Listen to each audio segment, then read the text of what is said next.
5 minutos del Espíritu Santo. 25 de julio.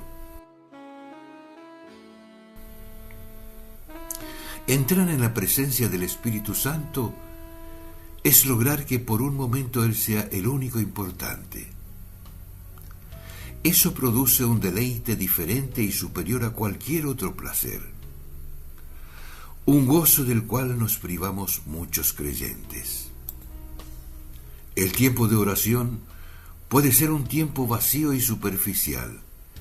Puede convertirse en un momento en que pensamos en nuestros problemas, planificamos cosas, imaginamos cómo resolver alguna dificultad de nuestra vida.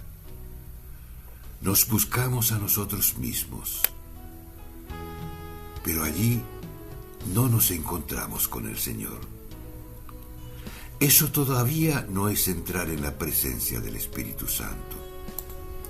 Eso es hablar con uno mismo, porque allí Dios no ocupa el centro de nuestra atención y ni siquiera es una presencia que nos interese.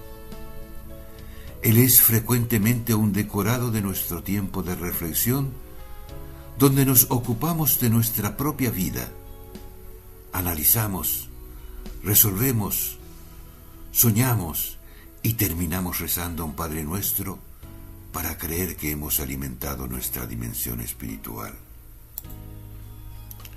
Por eso es tan importante invocar al Espíritu Santo antes de ponernos a orar y pedirle que Él nos haga reconocer la mirada de Jesús llena de amor, sus brazos que nos esperan y que nos ayude a escucharle a Él más que a nuestra propia mente. El Espíritu Santo es el que nos mueve a orar de verdad. Por eso no deberíamos comenzar ninguna oración sin invocarlo a Él. Cardenal Víctor Manuel Fernández.